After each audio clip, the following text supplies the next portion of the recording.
کہ علی اللہ کا ہاتھ کیسے ہو سکتا؟ اگر کوئی اہل سنت بھائی بیٹھا وہ ہاتھ اٹھا کے تائید کرے گا۔ خدا کی قسم میں صرف اپنے اہل سنت بھائیوں کو مطمئن کرنے کے لیے انہیں ان کی مذہب کا کتاب کا حوالہ دینے لگا، کتاب ان کے مذہب کی، رائٹر ان کے مذہب کا، صرف انہیں مطمئن کرنے کے لیے اگلا فقرہ پڑھنے لگا اہل سنت بھائیوں کے لیے۔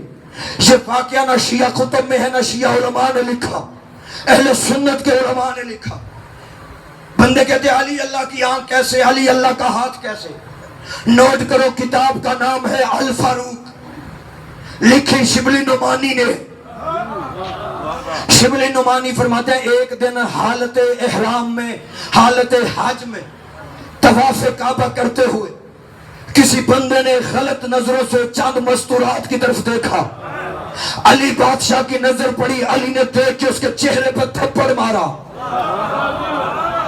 الفاروق شبلی نعمانی فرماتے علی نے تھپڑ مارا، وہ بندہ روتا ہوا حاکم وقت کے پاس پہنچا، جا کے کہتے ہیں علی پہ حد جاری کر، اس نے حالت احرام میں مجھے تھپڑ مارا ہے۔ اب شبلی نعمانی فرماتے ہیں اس کا یہ کہنا تھا، کرنے شکایت علی کی گیا تھا، کہتے ہیں حد جاری کر، علی پہ اس نے حالت احرام میں مجھے تھپڑ مارا۔ کتابیں کہتی ہے حاکم اپنے تخت سے اترا، اس نے قریب آ کے الٹے ہاتھ کا اس کے دوسرے رخسار پہ تھپڑ مار دیا۔ یہ بندہ دیکھ کے کہتا ہے میں تیرے پاس علی کی شکایت لے کر آیا تھا، اب تو نے مجھے کیوں مارا؟ حاکم نے کہا خاموش، تجھے علی نے نہیں مارا، تجھے اللہ کی آنکھ نے دیکھا ہے اور اللہ کے ہاتھ نے مارا۔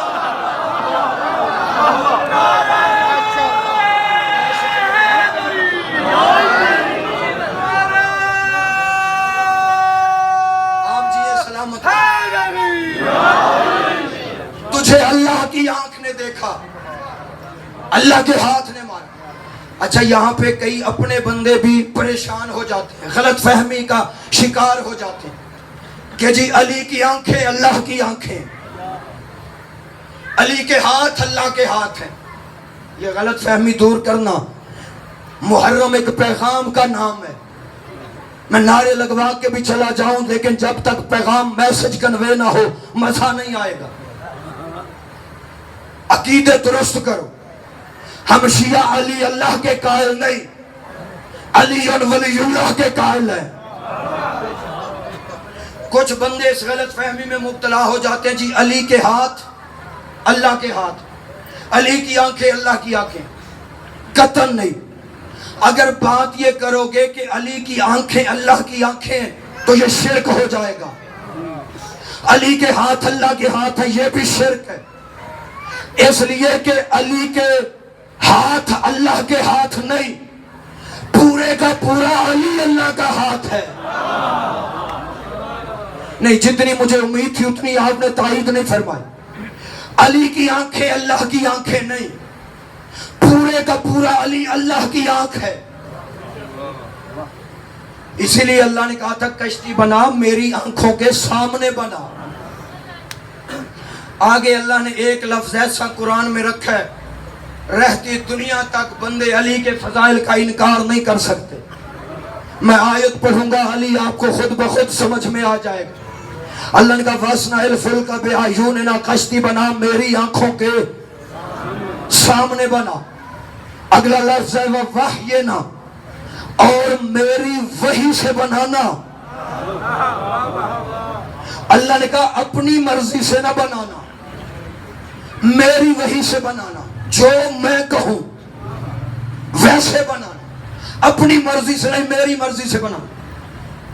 مجھے بول کر بتاؤ اللہ نے حضرت نوح کو بھیجا کس لیے تھا؟ تبلیغ کرنے کے لیے۔ کام کیا لے رہا ہے؟ کشتی بنا۔ فرض کرے میں یہاں پہ مجلس پڑھنے آؤں، چودھری شبیر مانگڑ صاحب مجھے کہ مولوی صاحب مجلس بعد میں پڑھنا، پہلے ہمیں چائے بنا کے دکھاؤ۔ چپ کر گئے ہو، میں کوئی بنا لیں۔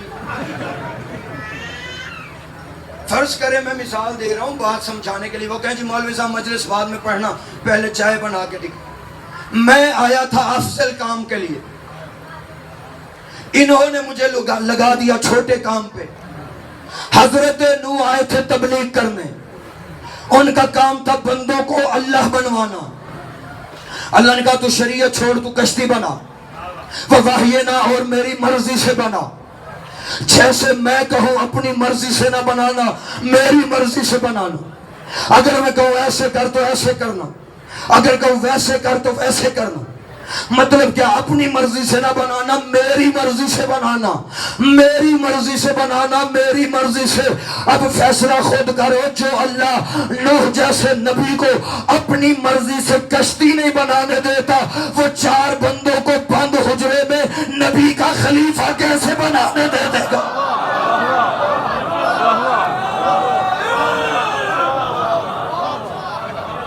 آخری فکرہ فضائل کا.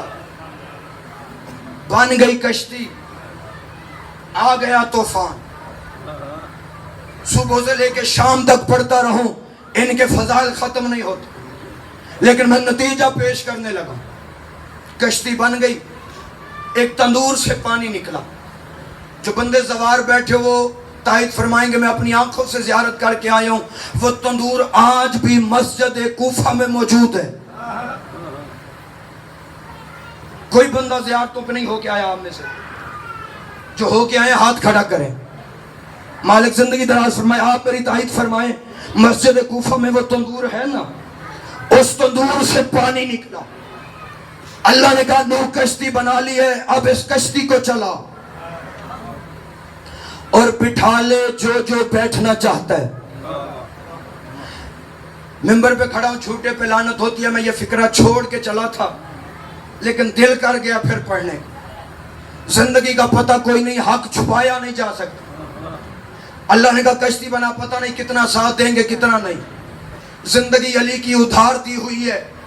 شہید علامہ ناصر عباس کہا کرتے تھے ہمیں موت کا ڈر نہیں, کیونکہ ہمیں پتہ ہے یہاں بھی حکومت علی کی ہے, وہاں بھی حکومت علی کی. بندہ جس کا کھائے اس کا گائے بھی. فکرہ پڑھنے لگا ہوں, ممبر پہ چھوٹ نہیں, میں چھوڑ کر جانے لگا تھا, لیکن پتہ نہیں پھر نصیبوں میں آپ کی زیارت ہوتی ہے یا نہیں. اللہ نے کہا نوح کشتی چلا اور بٹھا لے جو بیٹھنا چاہتا ہے. اتنا بڑا فکرہ کہنے لگا ہوں, ہو سکتا ہے ان 10 دنوں میں اس سے بڑا میری خطابت میں فکرہ ہی نہ ہو. میں خود کہہ رہا ہوں, بٹھا لے جو بیٹھنا چاہتا ہے. تفسیریں پڑھو, کشتی چلی نوح کی. تفسیریں کہتے ہیں کشتی میں کھڑے ہو کے اللہ کے نبی نوح نے کائنات کی ہر مخلوق کے ہر جوڑے کو آواز دی. کیونکہ ایک دفعہ دنیا تباہ ہو کے دوبارہ آباد ہونی تھی, اس لیے اللہ کے نبی نوح نے ہر مخلوق کے ہر جوڑے نر اور مادہ کو بلایا. تفسیریں کہتی ہیں ہر ایک نے نوح کی آواز پہ لبیک کہا, ہر کوئی نوح کی آواز پہ آیا, حتیٰ کہ خنزیر اور خنزیرنی نے بھی نبی کی آواز پہ لبیک کہا. تفسیریں کہتی ہے جب نبی بلا رہا تھا خنزیر چپ کر کے بیٹھا ہوا تھا. خنزیر نے کہا اٹھ, نبی بلا رہا ہے. اس نے کہا ہم خنزیر ہیں, ہم اس کی نجات کی کشتی میں کیسے بیٹھیں گے؟ اس نے کہا وہ بٹھائے یا نہ بٹھائے اس کی اپنی مرضی, لیکن ہمیں جانا تو چاہیے, کیونکہ آج اگر ہم پیچھے رہ گئے تو کل کو لوگ کہیں گے خنزیر تھے نا, نبی بلاتا رہا وہ آئے. بولو جسے میری بات کی سمجھ آئی ہے کہ میں سلام کرتا ہوں اس بندے کو جسے میرا فکرہ سمجھ آیا. دراز فرمایا بے شک بنا کشتی, چل پڑی کشتی, 6 مہینے پانی پہ تیرتی رہی. قرآن کہتا ہے حضرت نوح نے کشتی میں کھڑے ہو کے بیٹے کو آواز دی ہے, بیوی کو نہیں بلایا. بیوی بھی ڈوبی, بیٹا بھی. حضرت نوح نے کشتی پہ کھڑے ہو کے کہا یا بنی ارکب معنا, بیٹا میرے ساتھ آ جا. اس نے کہا ساوی الی جبل یاسمونی من الماء, میں کشتی پہ نہیں آؤں گا, پہاڑ پہ چڑھوں گا. شروع سے حادثہ یہی ہے, جس نے بھی نبی کو چھوڑا پہاڑ پہ چڑھا. یہ میں کوئی اپنے پاس سے کہہ رہا ہوں، قرآن کی آیتیں، سورہ ہود کی تلاوت کرنا۔ اس نے کہا میں پہاڑ پہ چڑھوں گا، یہ پہاڑ مجھے پانی سے بچا لے گا۔ لیکن تفسیریں کہتی ہے ادھر پہاڑ کو پتہ چلا منکر نبی کا مجھ پہ کھڑا ہے، پہاڑ شرم سے پانی پانی ہو گیا۔ آئے ہائے، جو لفظوں کی لطافت کو سمجھتے، شرم سے پانی پانی۔ اب قرآن کہتا ہے جب نوح کے بیٹے کو منہ تک پانی آئے، اللہ کا نبی جانتا تھا یہ غرق ہو جائے، یہ ڈوب جائے گا۔ اللہ نے کہا آ جائے، اس نے کہا نہیں پہاڑ پہ چڑھوں گا۔ جب یہ ڈوبنے لگا، اللہ نے آسمان کو، اللہ کے نبی نے آسمان کو منہ کر کے کہا اللہم وعدک الحق، اللہ تیرا وعدہ سچا ہے، تو نے کہا تھا تیری اہل بچے گی، تو نے کہا تھا تیری اصل بچے گی، تو نے کہا تھا تیری نسل بچے گی۔ یا رب ان ابنی من اہلی، مالک یہ میرا بیٹا میری اہل ہے، یہ میری اہل ہو کے ڈوب رہا ہے۔ اللہ نے آواز دے کے کہا لیس من اہلک، یہ تیری اہل ہی نہیں۔ اے اللہ مرضیوں والا ہے، وہ چاہے تو بیٹوں کو اہل سے نکال دیتا ہے، چاہے تو نواسوں کو اہل میں ڈال دیتا ہے۔ اللہ نے کہا یہ تیری اہل ہی نہیں، جو تیری اہل ہوگی وہ ضرور بچے گی، جو تیری اصل ہوگی وہ ضرور بچے گی، جو تیری نسل ہوگی وہ ضرور بچے گی، یہ تیری اہل ہی نہیں۔ اب پوچھو علماء سے نوح کا بیٹا ڈوب گیا کہ نہیں؟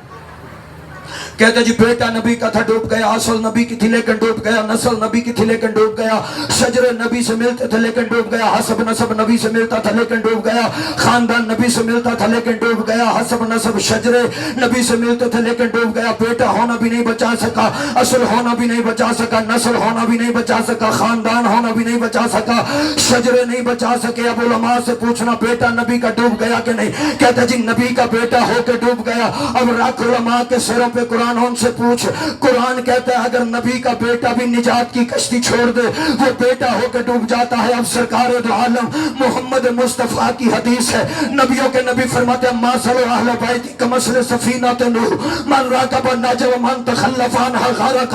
نبی فرماتے ہیں میری اہل بیت کی مثال کشتی نوح کی مثال ہے، پہلے وہ بچے تھے جو نوح کی کشتی پہ چڑھے تھے، آئندہ قیامت تک وہ بچیں گے جو علی بادشاہ کی ولایت کا اقرار کریں گے، آئندہ وہ بچیں گے جو مجھ محمد کی اہل بیت سے محبت کریں گے۔ اور پھر آج یہ کیوں کہتے ہو فلانا جی سید ہے، وہ جی رضوی ہے، وہ قاسمی ہے؟ خدا کی قسم کتنا بڑا سید بھی کیوں نہ ہو، سید بھی وہی بچے گا جو پنجتن کی کشتی کا سوار بن جائے۔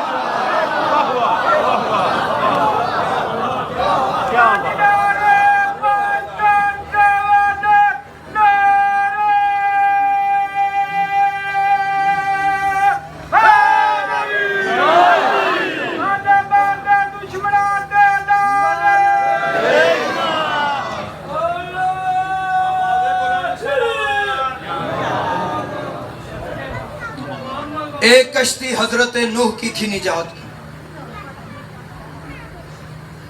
ایک نجات کی کشتی لے کے حسین جا رہا ہے۔ آج 2 محرم کا دن ہے، غریب زہرا کربلا میں آ چکے ہیں۔ آج کل مدینہ ویران ہے، کربلا آباد۔ لیکن میں نے کل جہاں سے مصائب چھوڑا تھا میں وعدہ کر کے گیا تھا وہیں سے شروع کرنے لگا۔ کتابیں کہتی 13 یا 19 ہاشمی، زیادہ معتبر روایت ہے 19 ہاشمیوں، 19 ہاشمی لے کر حسین دربار ولید میں گئے تھے۔ اس رنگ میں جملے غربت کے 2 پڑھوں گا، امید کرتا ہوں پہلے اس رنگ میں نہیں سنا ہوگا۔ آپ کا نوکر ہوں، سیدوں کی کنیز کا بیٹا۔ پھر لفظ سننا، 19 ہاشمی لے کے حسین گئے تھے دربار میں۔ راوی کہتے ہیں ان 19 ہاشمیوں میں سے دوسرا ہاشمی عباس کے بعد جو ساتھ گیا ہے نا، ان کا نام ہے سرکار عبداللہ بن جعفر طیار۔ یہ کون تھے؟ حضرت علی علیہ السلام کی بڑی بیٹی جناب زینب سلام اللہ علیہا کے شوہر جناب عبداللہ. کتابیں کہتی ہے 27 رجب کو یہ خود چل کے گئے ہیں حسین کے ساتھ دربار میں، لیکن 28 رجب کو عبداللہ اتنے بیمار ہو گئے تھے کہ حسین جیسے بادشاہ کو خدا حافظ بھی کہنے نہیں آئے. میں نے پڑھ لیا، تو نے سن لیا، اگلا سوال پڑھوں گا تیرے سینے پہ خنجر چل جائے. مجھے بول کے بتاؤ یہ ایک دن میں بی بی زینب کے بخت کو کیا ہو گیا تھا کہ وہ حسین کو مدینے کی سرحد تک چھوڑنے نہیں آئے؟ سوچنے کی بات ہے نا. عبداللہ جو خود چل کے گئے ایک دن پہلے، دوبارہ خدا حافظ کہنے کیوں نہیں آئے؟ یہ وجہ پڑھوں گا آج آپ کے سامنے. یہ وجہ تیری سمجھ میں آ گئی، سارا دن رونے کے لیے کافی. جس نے گلیوں میں رونا ہے وہ توجہ کر کے لفظ سنے. حسین دربار سے ہو کے واپس آئے. سرکار عبداللہ نے پہلا سوال کیا، مولا دربار میں کیا ہوا؟ سنو کہ جملہ غریب رو کے کہتا ہے وہی سوال جو میرے بابے کے سامنے تھا. غریب رو کے کہتا ہے ہمیں مدینہ چھوڑنا پڑے گا. جب کہا نا مدینہ چھوڑنا پڑے گا، عبداللہ جلال میں آ کے کہتے ہیں مولا کس کی ضرورت ہے جو تجھے نانے کا شہر چھوڑنے پہ مجبور کرے؟ اگلے جملے میں نے اپنی آنکھوں سے پڑھے. جناب عبداللہ فرماتے ہیں مولا اگر تجھے کوئی مدینے نہیں نہ رہنے دیتا پھر تو علی کا بیٹا ہے، ایک احسان کا، مولا یزید کو خط لکھ، اس سے کہے اپنی ساری فوج لے کے مدینے آ جا. مولا پھر تو کرسی پہ بیٹھ جا، عباس کو اور مجھے لڑنے کی اجازت دے دے. نہیں میں نے تو مصاحب پڑھ دی ہے، عباس کو اور مجھے لڑنے کی اجازت دے دے. پتہ نہیں کتنا مان تھا سیدوں کو عباس پہ. عبداللہ کہتے ہیں عباس کو اور مجھے لڑنے کی اجازت دے دے. مولا تو کرسی پہ بیٹھ جا، جب پورا مدینہ ہم سروں سے بھر دیں مولا پھر تو تجھے مدینہ چھوڑنے پہ کوئی مجبور نہیں کرے گا. سنو کہ جملہ ادھر عبداللہ نے فکرے کہے، رو کہ حسین فرماتے عبداللہ مجھے پتا ہے جس کے ایک طرف تیرے جیسا بھائی ہو دوسری طرف غازی جیسا بھائی ہو، کس کی جرت ہے مجھے نانے کا شہر چھوڑنے پہ مجبور کرے. لیکن عبداللہ مجھے دیکھ، میں زہرا کا غریب بیٹا ہوں، میں ایسا کر نہیں سکتا کیونکہ ہم ہاشمی ہیں اور ہاشمی کسی کو گھر بلا کے نہیں مارتے. اجرکم اللہ، شرما کے پرسہ نہ دینا. اگلے سال تو اس مجلس میں کون ہوئے گا جو زندہ رہے گا؟ حسین فرماتے عبداللہ کیا تو یہ پسند کرے گا میں بطول کا بیٹا اسے گھر بلا کے ماروں؟ عبداللہ نے کہا اچھا مولا اگر یہ بات ہے پھر گھر بلا کے نہ مار، پھر ایک احسان کر، مجھے اور عباس کو تلوار دے کے شام بھیج دے. جب تجھے شام سے خبر پہنچے علی کے بیٹوں نے شام فتح کر لی ہے مولا پھر تو مدینہ نہیں چھوڑے گا نا.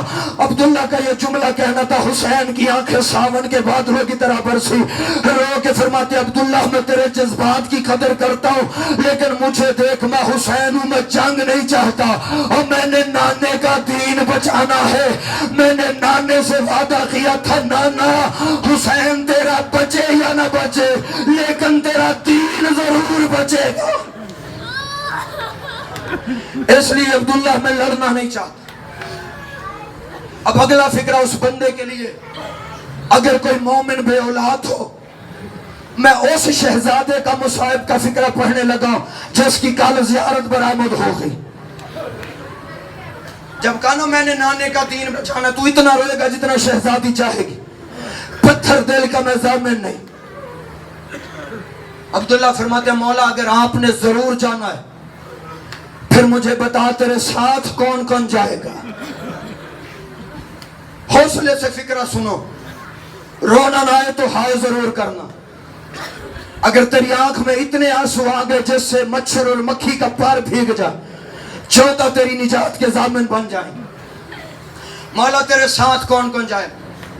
غریب کی آواز آئی عبداللہ میرے ساتھ میرا غازی جائے گا. عبداللہ نے کہا ٹھیک ہے. میرے ساتھ میرا اکبر جائے گا. آواز آئی ٹھیک ہے. میرے ساتھ میرا قاسم جائے گا.